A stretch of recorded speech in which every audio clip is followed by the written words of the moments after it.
Samuel, el primer libro de Samuel. La semana pasada, si recordáis, mientras que estamos, a ver si Pepe termina. Ya termina. A ver si en la semana pasada estuvimos viendo, si recordáis bien, pues luego con el grupo de la iglesia no voy a entrar mucho porque lo que estoy para repasar un poco lo que vimos la semana pasada, pero la semana pasada estuvimos viendo Génesis capítulo 25, versículos 27 al 28, y estuvimos viendo pues una familia que tenía una madre que tenía claramente un favorito y un padre que tenía claramente otro favorito. Y estuvimos hablando de cuidado con el favoritismo en la familia y sobre todo cuidado con el favoritismo de los padres con los hijos. Vimos también la familia de José, la familia de Jacob con José, como Jacob también su favorito era José, y lo que eso implicó, lo que eso significó también tanto para él como para los hermanos. Y estuvimos viendo que cada hijo es diferente y que los padres tenemos que entender y tenemos que ver que los hijos, cada uno tiene su temperamento, sus aficiones, son sus puntos fuertes, sus puntos débiles, sus ideas, etcétera, etcétera, etcétera. Y también estuvimos hablando también, dando un poco pasos para que no caigamos en el favoritismo, y dijimos que tenemos que dar gracias por cada hijo, que tenemos que ser conscientes que todos los hijos son diferentes, como he dicho, pasar tiempo con cada uno, valorar a cada uno, ser conscientes de sus puntos fuertes y débiles, tratarlos a todos por igual y orar con ellos, y a solas también, orar con todos si tenemos más de un hijo y también a solas. Eso fue un poquito lo que vimos la semana pasada en cuanto a este tema, que parece que no es importante, pero que es muy importante, que parece que no es muy normal, pero que desgraciadamente está más normalizado de lo que pensamos. Yo no quiero creer nunca que un padre o una madre conscientemente sean capaces de favorecer a un hijo más que a otro. Si uno conscientemente hace eso, es terrible, es terrible. Pero sí es verdad que a veces sin quererlo, sin pretenderlo, sin hacerlo de forma consciente, se hace por un montón de razones, y algunas de las cuales también estuvimos viendo la semana pasada. Bueno, hoy vamos a ver también, como también anuncié el domingo pasado que habíamos 24 millones, ¿verdad? En el culto, habíamos un montón de gente en el culto. Como anuncié el domingo, hoy vamos a ver una familia que de alguna forma, no sé muy bien cómo decirlo, pero de alguna forma es un prototipo de lo que hoy consideraríamos una familia evangélica, cristiana, digamos, de alguna forma desestructurada. Me refiero a evangélica cristiana porque estaban dentro de un ministerio. Si no hubiese estado dentro de un ministerio, yo hubiese dicho una familia normal y corriente que hay en el mundo desestructurada, ¿no? En mis años de pastoreo tengo que decir, hermanos, que muchas veces, no solamente en nuestra iglesia, sino en muchos sitios, en muchas iglesias, en retiros, he podido ver a familias que están rotas, por una manera o de otra, ¿no? No por una causa, no por otra, pero familias que están rotas. Y a veces esas familias que están rotas, de puertas para afuera, no se sabe, porque son capaces de disfrazar bien los sentimientos, las palabras y las cosas de la tradicional, pero de puertas para adentro es una tragedia.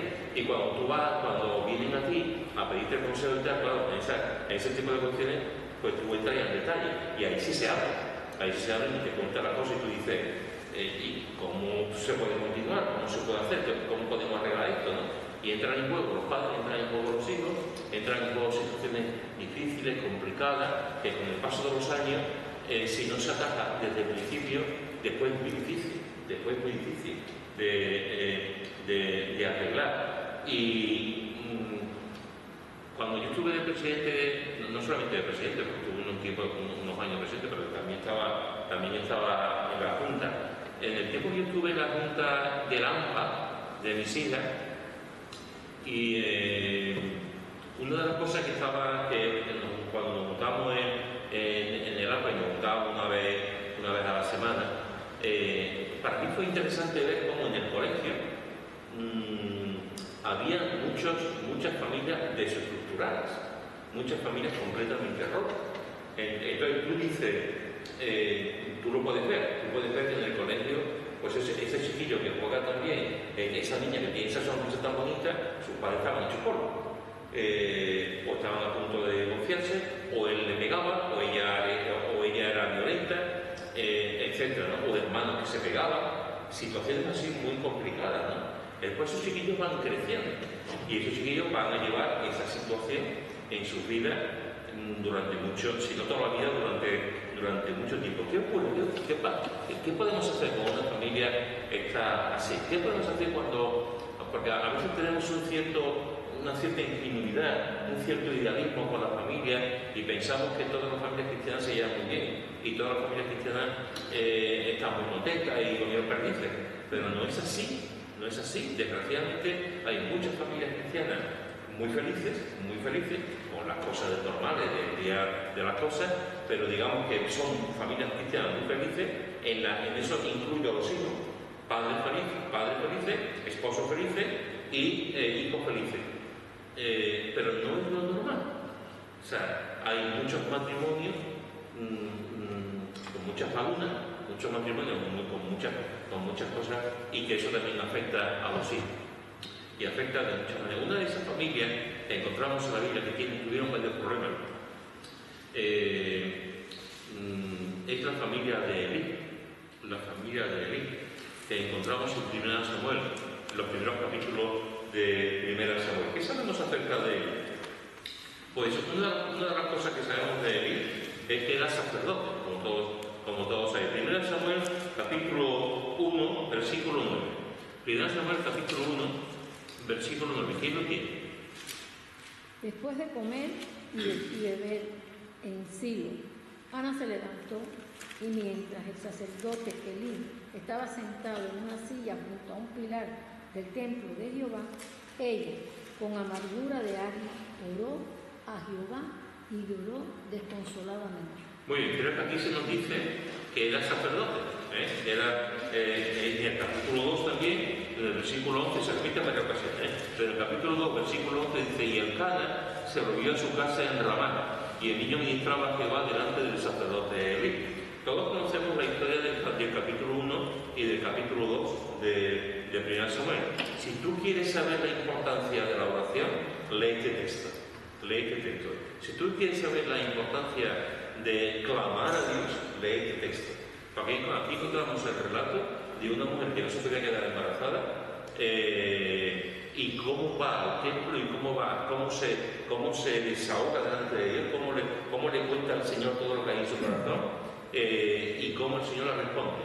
Y esta mujer, que no podía tener hijo, al cabo de un tiempo tuvo el hijo, y ella mismo, en un acto realmente impresionante, lo dedicó a Dios. Si tú me das un hijo, te lo voy a dedicar. Y efectivamente, que a veces le decimos: Señor, si tú me das, que cuando Dios nos lo da, nos olvidamos si hemos hecho alguna promesa, si le hemos dicho algo, nos olvidamos por completo de esa promesa. Esta mujer le dijo: si me das un hijo, yo te lo voy a dar. Y efectivamente se lo entregó. Después ya hace un canto en el capítulo 2, en el hebreo es un poema, una poesía, hace un canto sobre eso, y vemos también cómo el propio sacerdote de Elí, que aparece en ese capítulo 1, y que escucha la oración de Ana, y que cree que Ana ha bebido un poquito y tal, pues el propio Elí es el encargado de enseñar a Samuel. Es el sacerdote que está llegando al final de su vida y que va a enseñar al sacerdote que está empezando, el niño que va a empezar, que va a acoger el futuro sacerdocio de la familia de Israel. Así que creo que lo primero que conocemos acerca de Elí es que era sacerdote. No solamente sacerdote. En aquel tiempo el sacerdote no solamente era sacerdote según el orden levítico, sino también era el juez de la comunidad. Así que el sacerdote unía en sí dos trabajos, dos ministerios: la labor de sacerdote, aquel que respondía delante de Dios y que intercedía delante de Dios, y como juez, del que promulgaba la justicia, delante también de la situación y de la gente de la iglesia. Era una persona con mucha responsabilidad, sacerdote y juez en la comunidad. Fijaros que dice también la Biblia que este hombre, Elí, también desempeñó su ministerio durante 40 años, que se dice pronto, 40 años. Capítulo 4, versículo 18. Capítulo 4, ¿quién lo tiene? Capítulo 4, versículo 18.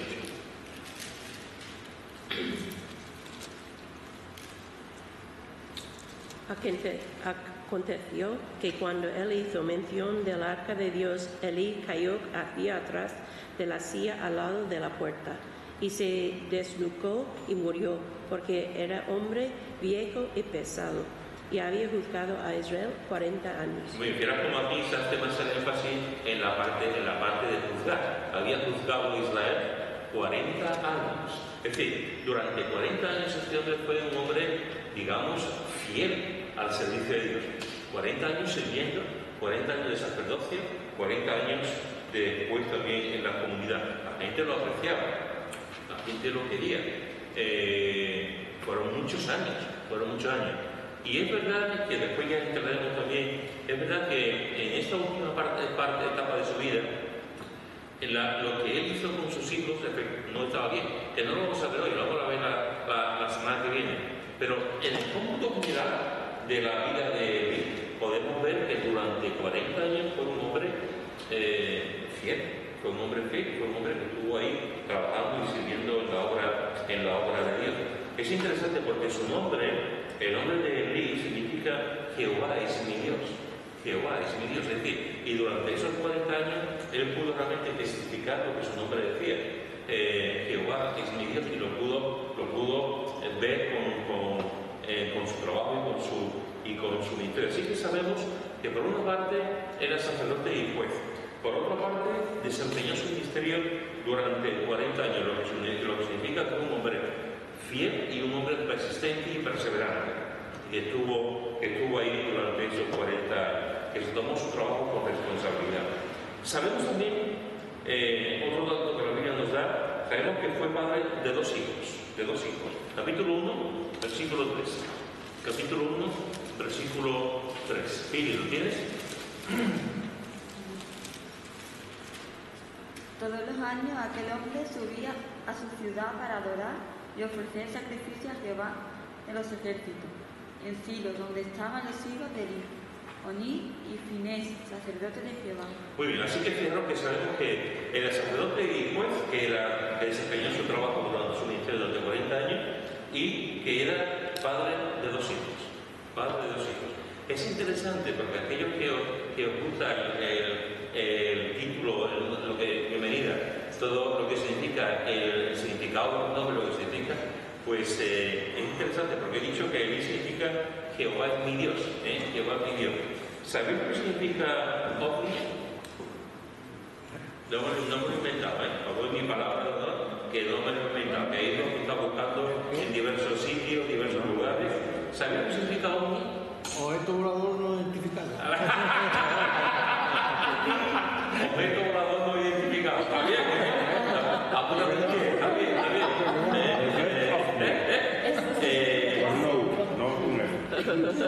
Yo lo sé, pero... Renacuajo.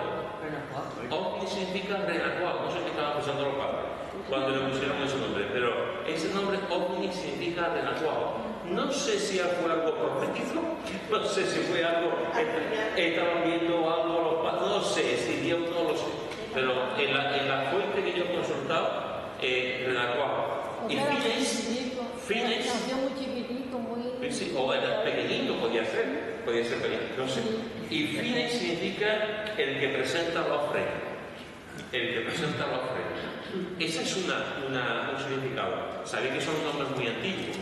Y a veces los nombres, el significado con el tiempo desaparece un poco, desaparecen las fechas, no se sabe muy bien qué significa, porque hay otros eruditos que dicen que lo que significa es el que es negro. Lo mismo resulta que tenía un color muy negro, o sea, era muy oscuro, no que fuese negro, pero sí que tenía la tez muy morena, el color de la piel morena. Entonces, algunos dicen que significaba el que presenta la ofrenda, que también puede ser un poco relacionado con su ministerio como sacerdote, y otros dicen que el que es negro. Yo creo que nada está mirando lo de ovni, sí, Pero, ¿qué es renacuajo? Que no sé qué significa la palabra. La cría de la ¿Cómo? cuando sale el Cuando huevo, va- la rana recién nacida. Sale es un en la renacuajo. planta. es una rana chiquitita. Significa no eso. También se Para habla, no interpretar. se habla de renacuajo de gente muy pequeñita. Sí. Un niño, este es un renacuajo. Es así. Entonces, no sabemos exactamente por qué los padres, como he dicho, los padres pusieron eso, o podía ser, a lo mejor con el yo tengo, bueno, algunos no lo conocéis, tengo un amigo, Pepe Ramasanta, que va toda la vida. Pepe Ramasanta es igual que yo, o sea, es grandote y tal. Pepe Ramasanta cuando nació con 750 gramos. 750 gramos. Nació con su hermana y él fueron 7 vecinos. 7 vecinos. Y fueron 2. Entonces, cuando nació fue con 750 gramos, incluso vino el cura, le hizo la extremación porque todo el mundo pensaba que iba a morir. Y ahí está. Pero nació así, era una cosita muy así. Entonces, no sabemos si este hombre nació, su nacimiento fue así muy chiquitito, que pusieron en la copa, no lo sé.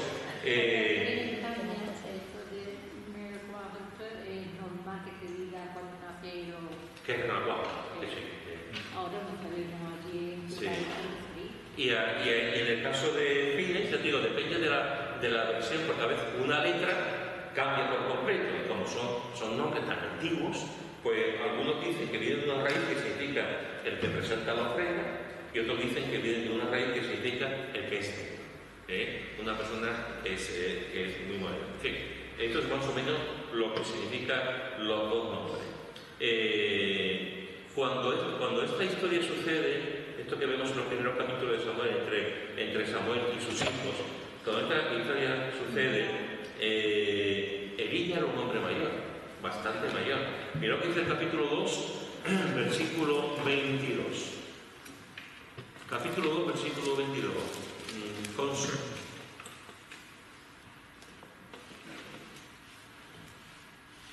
Pero Elí era muy viejo y oía de todo lo que sus hijos hacían con todo Israel, y como dormían con las mujeres que velaban a la puerta del tabernáculo de reunión. Muy bien, fíjate que dice, pero Elí era muy viejo, muy viejo. ¿A qué punto era viejo? ¿Qué edad tenía? ¿Qué sabemos? ¿Qué edad podía tener? Mirad lo que dice el capítulo 4, versículo 15. Capítulo 4, versículo 15. Lara. Era ya Elí de edad de 98 años y sus ojos habían oscurecido, de modo que no podía ver. Era una persona mayor y tenía 98 años. Un año más mayor que mi suegra. 98 años. Y estuvo durante 40 años, este hombre entró con 58 años Al sacerdote. a sacerdote. Desde una edad, digamos, avanzada y más que Sí. Fíjate, 98 años y sus ojos ya no veían. Sus ojos salían oscurecidos. Claro, catarata, los ojos así cerrados, en fin, ya no veía absolutamente nada. Y de modo que no podía ver. 98 años, son muchos años. Son muchos años. Una pregunta. ¿Es un hombre mayor? Además dice que era viejo, no dice anciano, era viejo. Ahora en los últimos años queremos dulcificar tanto esto que decimos la tercera edad. Era una persona ya mayor, una persona vieja, cuando 28 años. Pregunto. ¿Cómo trata la sociedad hoy en día a la gente mayor? Con desprecio. Con desprecio. Mucha gente los trata con... Ya es algo que no sirve y no funciona, pues nos causa trabajo a muchas personas. Yo no lo digo porque lo he visto. En mi país le dicen a las mujeres temba. ¿Te dicen qué? Cuando son mayores, temba. ¿Tema? Hay gente que se ofende muchísimo. ¿Tema? Temba. Temba. Una temba. Una ¿Qué vieja. significa? Una vieja. ¿Tema significa vieja? Tema. Pero en forma despectiva. Hay personas que se ofenden. Claro. Es como aquí se puede decir, no, tú eres una vieja en forma despectiva, y es tema. Claro. Lo he visto muchas. Pero también- Quería aclarar sobre eso, lo que estábamos hablando de las familias cristianas que son disfuncionales. Yo tengo un testimonio muy cercano, una amiga de toda la vida, y ella no quiere la mamá. Que porque la mamá siempre tuvo defectos, todos tenemos defectos, pero ellos juzgan mucho a las personas y ella detesta a la mamá. Ella no convive con la mamá, ahorita la mamá está enferma, ella es una persona muy desvalida y todo, y ella no la quiere. Y se enojan o soy cristiana, evangélica. Yo, ¿qué testimonio a mí me da? Y ella nos llevó muchas veces a la iglesia. Varias veces acepté, pero es que yo vi muchas cosas que yo dije, no. Aquí es la única parte donde yo digo, puedo acercarme, puedo hablar con la gente, me dan confianza y aquí me siento bien. Pero yo allá nunca me sentí bien porque ninguna de las personas que yo veía eran como muy hipócritas. Entonces, y más, el hecho de ver cómo ella trataba despectivamente a la mamá y al papá, que para mí mi papá llegar de trabajo, eso era una alegría. Y yo vi, el papá llegaba de trabajar cansado, hace muchos años, muchísimos, él ya falleció, y nadie le puso cuidado. Y ustedes no ven que llegó su papá. Ah, sí, pero él se atiende solo. Para mí eso fue duro. Entonces, por eso ahora me tienen aquí, a mí aguanto. Pepe. Lo que voy es saber envejecer. Me refiero, hay muchas personas de que llegan a mayores, 78, 60 años, y ya dicen, es que ya los viejos no nos quieren en ningún lado. Tranquila. No nos quieren o tú no te quieres. Hay que también que saber envejecer.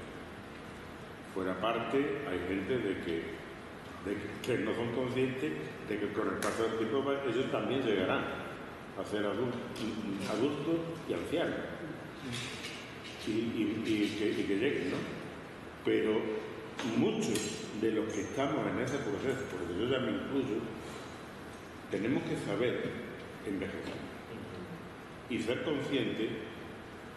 Hace unos días estuve con mi primo, él siempre ha sido entrenador de fútbol, de Calzate, fue entrenador de Sevilla, jugador de Sevilla, del Betis, de Palma, tiene 83 años y dice, tenemos que ser muy conscientes de la edad que tenemos, no podemos ahora decir voy a hacer, sino saber mantenerlo. Entonces tenemos que tener la sabiduría de la edad que tenemos, nuestras limitaciones, dónde podemos llegar y cuidar y aceptar como somos. Pepe ha ido un paso más adelante, un paso más. Si recordáis la pregunta era cómo trata la sociedad a las personas mayores. Ella se ha dicho de forma despectiva. ¿Qué más? Indiferencia. Indiferente. ¿Por qué? No tiene importancia. También. Lo que dice Pepe, ¿no? Pero el hombre no tiene sabiduría bastante para entender a dónde vamos a llegar. No tenemos sabiduría para eso. Ni los niños llegan a pensar cómo va a ser un joven, ni el joven va a llegar a pensar cómo va a ser adulto, ni los adultos tenemos la sabiduría para pensar que vamos a llegar a esa edad. Pero la sociedad es como diferente. Yo creo que es sintomada. Con mi familia, por lo que me voy. Estamos hablando de manera General. Ahora, es que yo me siento rechazo de ya no se hace nada. pues no. Pues vamos a rechazarte. Yo creo que hay de todo.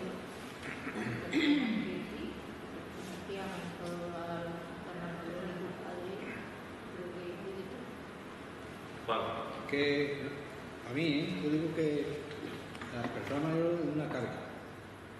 Que no es igual que antiguamente. Antiguamente la familia recogía a los padres, vivían con los padres hasta que se morían. Pero ahora no, ahora con un asilo. Vamos a quitar los medios, venga, un asilo. ¿Pero qué hacen? Para quitarse el problema de los altos, venga, vamos a poner todo dinero, venga. Hombre, depende de la enfermedad que tenga. Si tiene como mi madre tenía Alzheimer, no puede tenerlo en la casa. Tiene que está en manos de gente que sean cualificados, ¿no? Pero en regla general, casi todo. También según se hayan tratado los padres con sus hijos. Ese es el asunto. Bien. Si los padres no fueron buenos padres, hay hijos que le guardan rencor. La realidad, hermano, es que de una manera o de otra la sociedad. Eso que está contando Juan, efectivamente, mi abuela vivía con nosotros. O sea, mi abuela murió hasta que mi abuela murió cuando yo tenía 19 años. Yo estaba en la misma. Yo recuerdo cuando el subteniente me llamó y me dijo, oye, ve, coge el petate y vete para tu casa, que tu abuela me ha llamado de tu casa porque tu abuela ha fallecido. Y tuve 3 o 4 días, vine para acá y tuve... Pero mi abuela vivía con nosotros, mi abuela no, porque mi abuela era viuda hace muchos años. Pero eso era una tónica general, por varias razones. Una de las razones económicas. Una de las razones era económica, no había dinero. Entonces los hijos se casaban y como no había dinero, se metían en casa de los padres también. Y estaban ahí. Entonces, claro, o sea, mi hermano mayor, Pepe Luis, él se casó con 24, mi edad, con 24 años, él se casó con 24 o 25. Pues él entregaba todo el dinero a mi madre, eso era la costumbre. Él trabajaba en una joyería y entregaba todo el dinero a mi madre. Y yo recuerdo que 2 o 3 años antes de casarse le digo, mamá, no te pidas dinero porque si no me caso nunca. Y no me caso nunca, ¿no? Y entonces, pero esa era la costumbre, los hijos le daban dinero, cuando trabajaba le daban, y a casi el 100%. ¿Por qué? Porque era una miseria, se vivía a una miseria. Pero no era como ahora, ¿no? Entonces, todo eso ha cambiado, pero claro, se ve esa parte que ha dicho Juan también, pero no se contempla, no se ve de problemas que también había. Yo en mi casa, yo lo puedo decir porque yo lo viví, era una guerra continua. En una parte estaba mi padre y por otra parte estaba mi abuela y mi madre medio. Y mi padre y mi abuela, mi abuela era la madre de mi madre. No se tragaba, no tenían más remedio porque estábamos a mano un piso de 45 o 50 metros cuadrados. Y allí estaban, y mi abuela por detrás hablaba pesca de mi padre y mi padre por detrás hablaba pesca de mi abuela y nosotros ahí ¿no? Entonces esa cosa, eso significaba también porque hay familias que también se dan muy bien y familias que estaban los abuelos imperfectos, no había como los alcántaros no había ningún problema, pero otras familias no, Entonces esa situación socioeconómica ha cambiado mucho. Hoy día es diferente, ¿no? Mi padre y mi madre vivieron conmigo varios años. Y antes ellos en su casa íbamos a cuidarlos, pero mi padre no se metieron de nada en el matrimonio, ni hacían, ni no hacían, ni esto ni lo otro. Ellos nunca decían nada.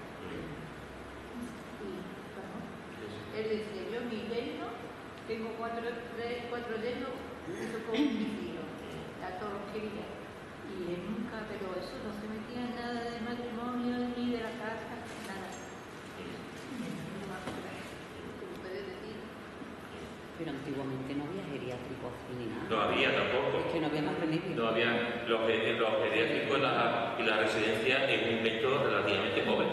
O sea, y que también ha venido de otras partes, como pasa. O sea, lo empezaron a hacer en otros países y después empezaron a hacerlo también. En la medida que un país va prosperando, ocurren estas cosas. En la medida que un país es pobre, en muchos países de América Latina todavía no hay residencia. Y los abuelos viven con los hijos, pero todo llegará. ¿Por qué? Porque en la medida que se va prosperando en todo. En eso también. En mi pueblo hay uno de hombre y uno de mujer.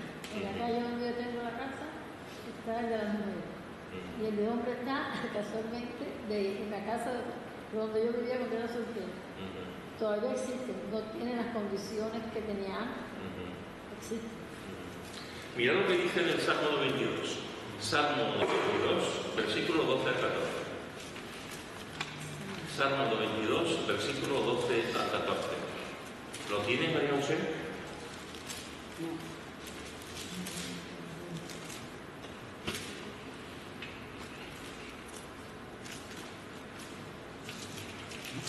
Salmo 92, del 12 al 14.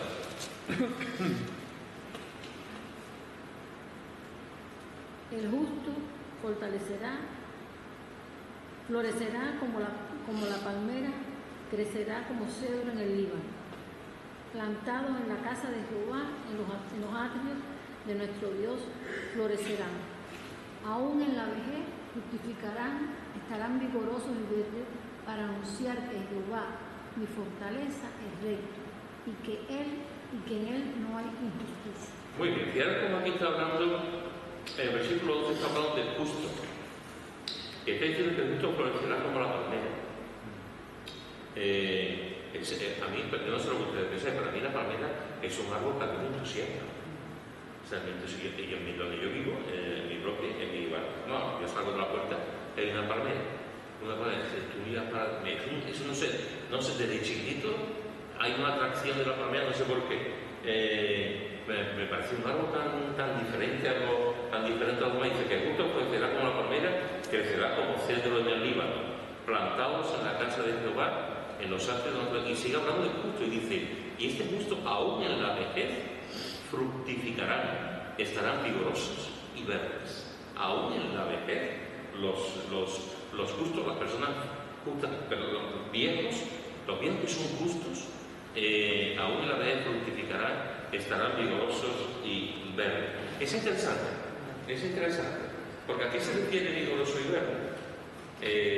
Porque tú basta solamente con hacer un recorrido a las personas mayores y tú dices, bueno, no estoy vigoroso. Entonces, en el sentido de fortaleza, ¿no? O sea, vigoroso y verde, una persona para anunciar, sí. Para anunciar que Jehová, mi fortaleza, es recto y que en él no hay justicia. Una persona, hay casos de personas que tienen 80 años, 70 y tantos años, 90 años. Hay casos, hace poco vi un hombre, con casi 100 años, que se apunta a todos los maratones. Sí, casi un hombre ya muy mayor. Claro, cuando entra el primero, entra y él puede entrar al día siguiente. O sea, él va, pero va, se va entrenando el hombre, va a y una mujer también. O sea, también vi el otro día una mujer que también hace muchas cosas de deporte. Una mujer que baila, una mujer que sale también en las redes sociales con casi 100 años y hace unos movimientos, te tira al suelo, se levanta. Como una más joven que le hace de todo. Eso. Y tú dices, y la mujer, cualquier día le da algo, pero a la edad que tiene, hay muchas mujeres que no pueden hacerlo. Hay excepciones. Hay excepciones. Pero, ¿qué significa realmente? Porque una persona, tú ves a una persona mayor y lo normal, en el 98%, lo normal es ver a personas que no pueden moverse mucho, personas con poco vigor. Yo creo que aquí de alguna forma el salmista, que de alguna forma lo comenta también en el versículo 15 para anunciar que Jehová, yo creo que de alguna forma está relacionado con 2 Corintios capítulo 4, versículo 16. 2 Corintios capítulo 4, versículo 16. Mercedes, ¿lo tienes? Por tanto, no desmayamos, aunque nuestro hombre exterior se va desgastando, el interior, no obstante, se renueva de día en día. Es muy interesante. Por tanto, dice Pablo, no desmayamos, aunque nuestro hombre exterior se va desgastando, y esa es una evidencia. Nuestro hombre exterior se va desgastando. Tú miras una foto tuya de hace 20 años y es otra. Pero también hay que ver, estábamos hablando de los viejos, no de los que antes se le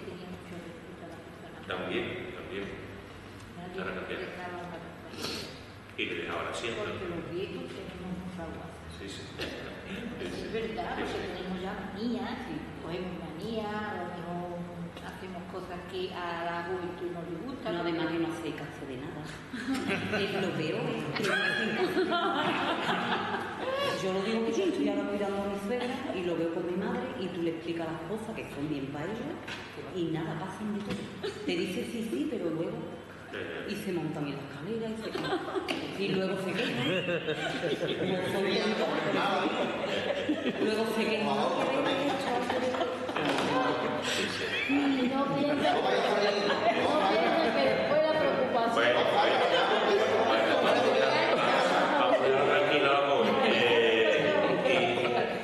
Antes, o sea, mi padre vivía conmigo, mi padre no se metía en él, pero también tenías que aguantar las manías. Tenías que aguantar las cosas que a lo mejor tú no querías que hiciera y las tenías que hacer. Pero nadie, cuando son tus padres, yo por lo menos no le podía contestar a mi padre, ni a mi madre, porque eso lo tenía desde siempre. Entonces pues me aguantaba o lo relataba por detrás. Fijaos que dice antes aunque nuestro hombre exterior se va desgastando, nuestro hombre interior, no obstante, se renueva de día en día. Todas las personas mayores pueden dar fe de que pues yo sigo pensando igual, yo sigo igual, yo tengo mi pensamiento, mi mente funciona. O sea, la mente sigue, pero tu cuerpo no. Esa es la diferencia. Tu cuerpo, porque la mente sigue siendo joven. La mente sigue ilusionada. La mente sigue... lo que pasa es que después el cuerpo no acompaña. Entonces, en este caso Pablo está diciendo, y el autor del Salmo lo que está diciendo realmente tenemos que acoplar el pensamiento con la mente con el cuerpo. Porque el cuerpo no va. La mente dice, te quiero, y luego dice que no. que no. Entonces, claro, tú ves, hay gente, eso lo he dicho yo muchas veces, esa es mi experiencia, hay gente que son mayores, y son muy jóvenes, porque tiene que ver con la mente. Hay gente muy mayor, y le dan 40 vueltas a los jóvenes, 40 vueltas a los jóvenes, en todo, Y hay jóvenes, muy jóvenes, que son muy viejos, que no hacen nada, que se apotronan, que sus vidas son de persona mayor, no tienen ilusión por nada, no son aventureros, no están ahí todo el día. La mente va por una parte y el cuerpo va por otra. Pero fijaros que lo que dice aquí el Señor, que el justo, la persona justa, aún la vez fructificará, estará vigoroso y verde, por supuesto, si puede ser físicamente bien, pero espiritualmente. Una de las cosas que tenemos que cuidar también las personas mayores es la espiritualidad. La espiritualidad. A veces se piensa que porque ya llevamos muchos años en el Señor, y las personas mayores, igual que todo el mundo, tienen también que leer la palabra, orar, meditar, etcétera, etcétera, porque siguen vivos. Entonces, tenemos que ser conscientes de que nuestro cuerpo no es el mismo, mi cuerpo no es igual que cuando yo tenía, ni siquiera cuando tenía 50 años, ni siquiera cuando tenía 60 años, y tengo 66, que lo vas notando, vas notando de año en año, tú vas notando, ¿no? Pero es así, la mente no lo nota, la mente sigue yendo y dice que yo puedo hacer esto, y que yo voy a esta reunión, y que yo... No, o sea, ya el cuerpo te dice... Entonces... Bueno, la mente sí, porque hay personas que sí, llegan a 90 años y tienen la mente... No, digo de forma normal. Otra gente otra vez ha llegado enfermedades... Yo no me acuerdo... Sí, no digo de forma normal. Mirad lo que dice Proverbios capítulo 16, versículo 31. Proverbios capítulo 16, versículo 31. José, ¿lo tienes tú?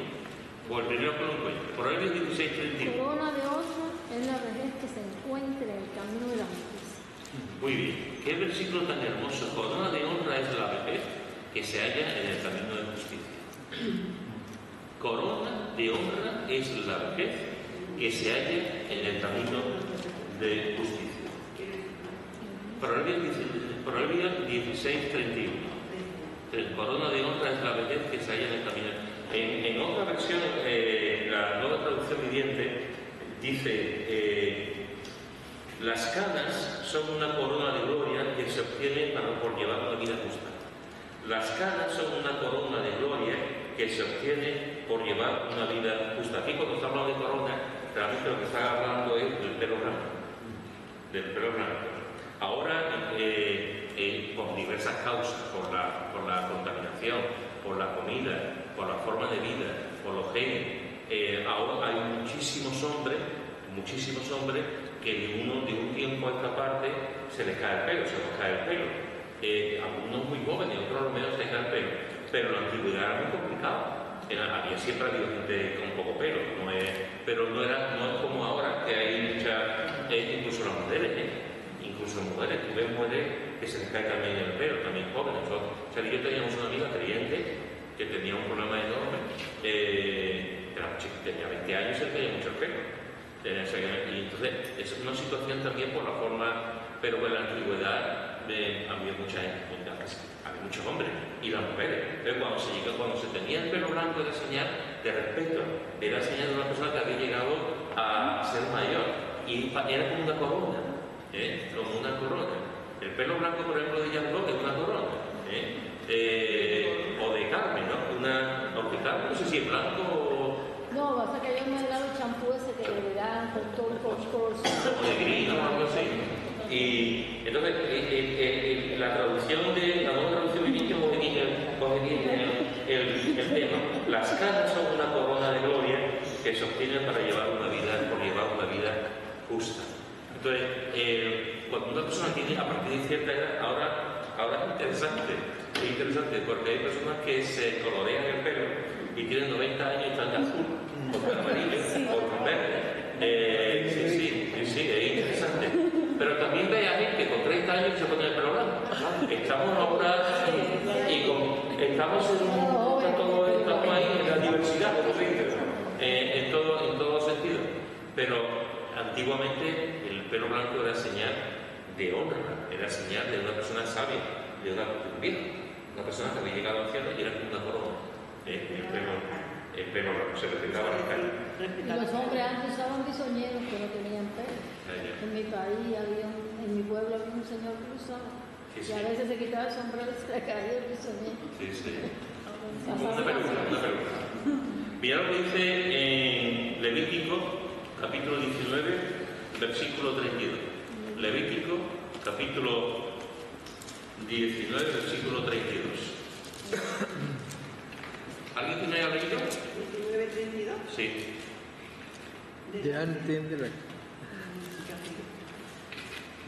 Delante de la cana te levantarás y honrarás el rostro del anciano, y de tu Dios tendrás temor, yo Jehová. Fíjate, estamos hablando de las personas mayores, de respeto. Fíjate lo que dice: delante de las canas te levantarás, te darás asiento, te darás lugar. Delante de las canas te levantarás, en señal de respeto, de honra, y honrarás el rostro del anciano. Iba a decir una cosa. El otro día mi nieta en el tren se levantó y le dio así como y yo niña, ¿qué te crees? Sí. Y se enfadó. Y la prueba se levantó porque vio que era más mayor que ella y dijo, siendo este señor aquí en el salón mucho.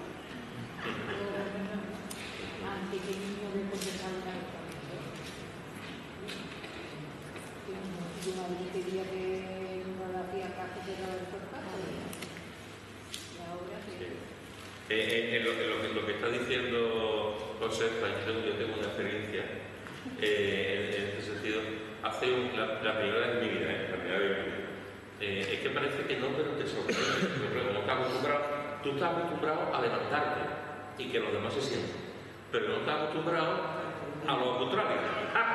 No estás acostumbrado a que alguien se levante y la mente va por otra parte hace la primera vez que se levante alguien va a llegar a todo el mundo creo que íbamos para hacer un sábado, me parece que era.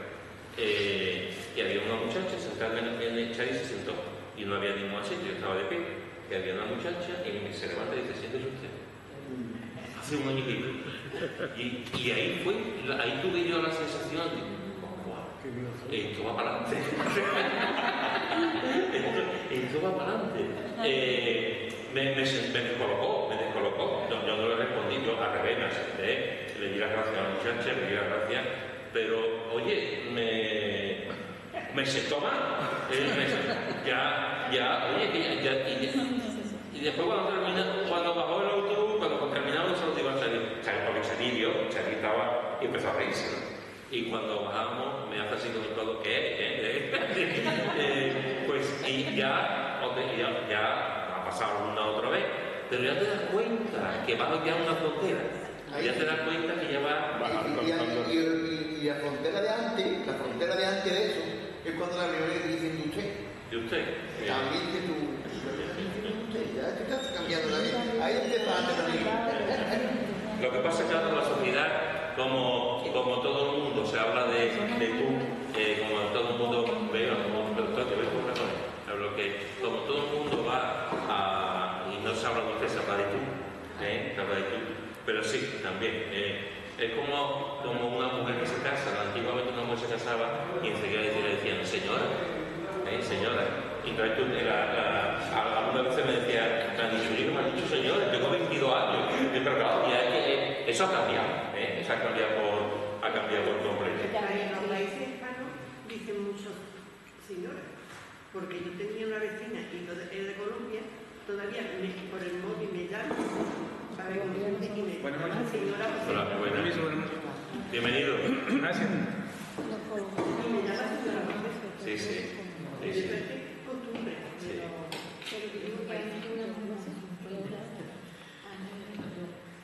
Hoy no. Sí. Así que fijaros que yo soy Pedro, encantado. Muchas gracias, buenas noches. Mi nombre es Arnoldo José Rosales. Arnoldo José Rosales. Vine a visitar a ver cómo. Muy bien, que Dios lo bendiga. Gracias, amén. Entonces, fijaros también lo que dice en Job, en el capítulo 12, Job, capítulo 12, versículo 12. Job, capítulo 12, versículo 12. 12. Job, capítulo 12, versículo 12. En los ancianos está la ciencia y en la larga edad la inteligencia. Fíjate lo que dice. En los ancianos está la ciencia y en la larga edad la inteligencia. ¿Qué os parece? Que es cierto, pero que hay algunos que a la larga edad la inteligencia no le funciona todavía. En los ancianos está la ciencia y en la larga edad la inteligencia. Es curioso, porque en la sociedad española, y no solamente la española, sino en cualquier sociedad durante muchísimos siglos, en la sociedad gitana, por ejemplo, en la sociedad gitana, hoy en día la persona mayor tiene mucho respeto por parte de los demás. Esa es una de las cosas buenas que tiene la sociedad gitana. El sentido de que una persona mayor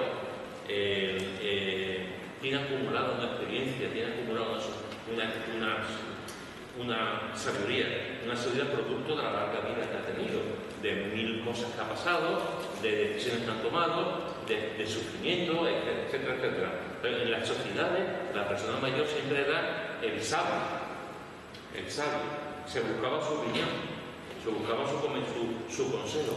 Hoy en día no, sobre todo en la sociedad occidental, la persona mayor ha sido dejada, como antes se dijo, ha sido dejada a un lado. No se cuenta con su experiencia. O sea, hoy en día los trabajos que buscan, las empresas que buscan, y lo entiendo, porque además siempre ha sido así. Los jóvenes tienen que labrarse su futuro, los mayores ya tienen su futuro, y los jóvenes tienen que labrarse su futuro, tienen que trabajar. Pero lo que está ocurriendo es que una persona, ya no voy a mencionar una persona con 70 años, una persona con 50, 55, se queda en el paro, no trabaja y vuelve al mundo laboral. Es muy complicado. Y tiene 50 años, 55, no tiene 80. Y tiene más experiencia que lo que está. Sin embargo, no se cuenta con la experiencia, con el conocimiento, porque ya lo que se cuenta es por los jóvenes, su conocimiento, la capacidad de trabajo que tiene. Dice, bueno, yo soy empresario, voy a contratar a una persona, esta persona tiene 25 años, pues puede estar conmigo perfectamente pues, o 30 años. Pero si yo contrato a una persona que tiene 50, va a estar conmigo 10 o 15 años. Eso sí, no se pone malo, y si es una mujer, si no tiene problemas, en fin. Entonces, ¿qué es lo que se hace? Pues se va dejando. Sin embargo, las sociedades sanas, digamos, las sociedades sabias, cuentan con la gente mayor. A lo mejor una persona sabia no va a poder trabajar de la misma forma que una persona con 25 años, eso es normal, no tiene esa capacidad, ni ese vigor, ni va a poder llegar, pero tiene otra cosa. Tiene experiencia, tiene conocimiento, tiene inteligencia, va por delante de esa persona porque ya pasa por ahí, en muchos sentidos. Entonces, cuando es interesante lo que está diciendo Job, ¿no? Aquí los ancianos están en la ciencia y en la larga edad la inteligencia. Ojo, como decía Pepe, no todos los ancianos son inteligentes, ni todos los ancianos tienen ciencia y son sabios. Hay personas mayores que es todo lo contrario, ojo, es todo lo contrario. Y hay personas muy jóvenes que son muy sabios, tienen que ver ya con la madurez, con su conocimiento, con su estudio, etcétera, etcétera, ¿no? Pero de manera general, esto es una bendición, el que eso pueda ocurrir. Y mirad también lo que dice en Proverbios capítulo 20, versículo 29. Proverbios capítulo 20, versículo 29. ¿Quién lo tiene? 29. Proverbios 20, 29. La gloria de los jóvenes es su fuerza y la hermosura de los ancianos es su defensa. Este texto es maravilloso. Este fue uno de los primeros versículos que yo me aprendí de hoy. Repite. La gloria de los jóvenes es su fuerza y la hermosura de los ancianos es su Proverbios 20, 29. La gloria de los jóvenes es su fuerza, evidentemente. Pero no estamos hablando. Claro. El joven tiene fuerza, pero la sabiduría delante de la mayor que ha vivido, porque, como dice el mismo sabe o lo que ha vivido. Así que fijaros que aquí, en dos frases, el Salomón te hace toda una descripción. Te hace una descripción de los jóvenes. ¿Qué es lo que tienen los jóvenes? Tienen muchas cosas, pero una de esas cosas es la fortaleza. O sea, los jóvenes tienen empuje. Cuando yo tenía 20 años, me quería comer el mundo. Ahora también, pero voy a otro ritmo. Me quería comer el mundo, quería evangelizar, quería que el mundo cambiara, quería predicar el evangelio por todas partes. Tú hacías un montón de cosas y no te gustaba. Y al no estabas trabajando, estabas en la iglesia y llegabas a las 4 a tu casa y te acostabas y estabas contento. Hoy día no llegas a las 4, llegas a las 2, te has puesto que... ¿Por qué? Porque por diferente. Los jóvenes van para adelante, tiran, impulsan. Sin embargo, dice, y la hermosura de los ancianos es su vejez, por todo lo que contempla la vejez, que es lo que estamos hablando, toda la experiencia, todas las cosas que la vejez se cumple. Los griegos tenían más experiencia de trabajo, se iban a pedir consejos y hablar con ellos por enseñanza, pero ahora ya está. Pepe, el domingo cuando Pepe estaba presidiendo, Pepe estuvo hablando de Abraham y de Sara. Y Pepe estuvo comentando una cosa interesante. Abraham y Sara tuvieron hijos con Sara. Abraham tenía 25 y Sara 20. 90. Abraham y Sara fueron padres de muy mayores ya, muy mayores. Y lo más interesante de todo esto es que cuando Dios llama a Abraham no era un chiquillo, Abraham tenía 75 años cuando Dios lo llamó. Ahora, vete a Canaán. Entonces, y a Sara era también ya mayorcita cuando Dios llamó. ¿Qué edad tenía Moisés cuando Dios lo llama para sacar al pueblo de Egipto y llevarlo a la tierra prometida? 80. No, 80, 40 años tuvo en el desierto. 80 años. 80 años tenía. A mí me da la sensación de que por la palabra, por lo que se ve en la Biblia, que eran hombres más vigorosos que después con el futuro. Una de las. El otro día estaba hablando bueno, estaba aquí estaba hace. Estuvo aquí ahora un mes, más o menos. Pues cuando estaba aquí un día estábamos hablando, Ana Belén y yo, y estábamos hablando que las dos habían visto un documental, no sé dónde, habían visto un documental de los sitios del mundo donde hay mayor índice de gente con edad. Hay sitios, hay lugares que el promedio son 98, 100 años, lo hay. Y ellos vieron un programa donde creo que era en Sicilia, no recuerdo bien, era en Italia, no sé si era Sicilia o era una isla italiana, donde hay un pueblo donde la mayoría de los habitantes alcanzan los 100 años. Y es interesante porque estaba viendo, me estaban contando el tema, y dice que es un pueblo con muchas puertas. Con muchas puertas. Cuesta para abajo, cuesta para arriba, cuesta para abajo, cuesta para arriba. Entonces, desde chiquitito, los habitantes del pueblo pequeñito, en plena montaña, desde chiquitito los habitantes del pueblo están subiendo, bajando, subiendo, están en medio del pueblo, con lo cual en el campo, en una montaña, con lo cual respiran mejor, hay poco tráfico, hay pocos coches, la comida que se come es una comida más sana, y están todo el día haciendo movimientos sin quererlo, porque van de arriba abajo, de arriba abajo, de arriba abajo, y la mayoría del pueblo vive unos 100 años, 98, 102, o sea, dices tú, pues me ha recordado un poco lo que te has dicho ahora de cómo tienen que vivir ellos. Por ejemplo, el tema de Moisés. Moisés era, ¿qué es lo que era? Pastor. ¿Qué es lo que hacía Moisés con las ovejas? De aquí para allá, de acá para acá, subir para acá, darle de comer a la oveja, vete a esa cordillera, vete a ese monte, vete a ese valle. 40 años andando, subiendo, durmiendo en el campo, eso quiera que no. Entonces, fijaros que a Moisés también Dios lo llamó con una idea importante para llevar a cabo la misión de sacar a su pueblo. Caleb, si recordáis a Caleb tenía 85 años y todavía era capaz de luchar contra los cananeos, y todavía era capaz de luchar, de quitar a los cananeos para conseguir la tierra que le había sido prometida. 85 años todavía peleaba contra los cananeos. ¿Recordáis cuando Zacarías y Elizabeth se le presentó al ángel Gabriel? Dice en la Biblia que cuando el ángel Gabriel se le presentó para anunciarles que iban a hacer con el Bautista, dice la Biblia que ya era de edad avanzada. Por lo tanto, hermanos, la Biblia, aunque parezca que no, habla mucho de la gente mayor. La importancia de la edad, el Señor, la gente mayor. Si la semana pasada estuvimos hablando de la educación, del cuidado del favoritismo, y la otra también estuvimos hablando de los niños, de las familias de Noé y tal, la Biblia también habla mucho de la gente mayor.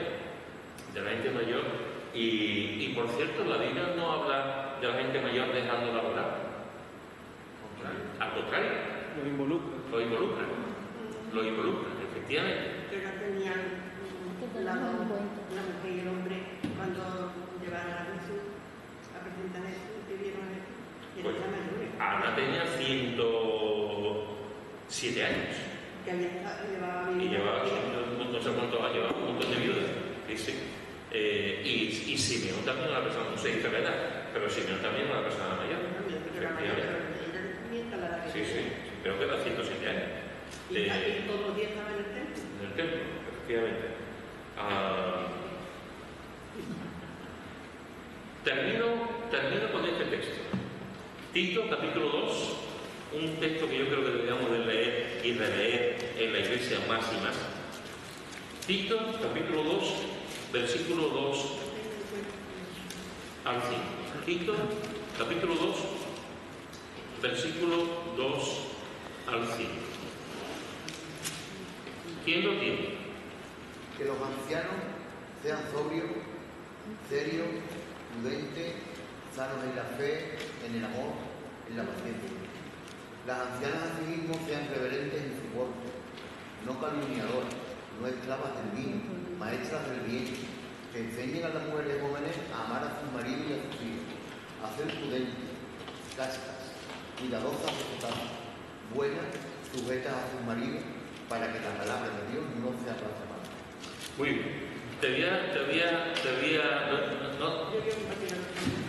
Sí, no, pero bueno, es que lo que quiero decir es que no te enfades conmigo. Que no te enfades conmigo. Porque este texto lo vamos a dejar aquí. Este texto lo vamos a dejar aquí. Este texto que hemos leído lo vamos a dejar aquí para que durante la semana lo leáis tranquilamente en casa. Y el miércoles que viene lo compartimos. Este texto es muy interesante, muy importante. Y quiero darle el tiempo que necesita el tiempo. Aquí no está hablando de los responsables de la iglesia, aquí no está hablando de los ancianos de la iglesia, de los pastores, está hablando de ancianos de edad. Y está hablando de hombres y de mujeres. Y lo que dice aquí es muy importante. Así que me gustaría que durante la semana lo leáis tranquilamente, meditéis en este texto y lo compartimos la semana que viene y compartimos lo que habéis aprendido y también cómo se aplica esto a la iglesia.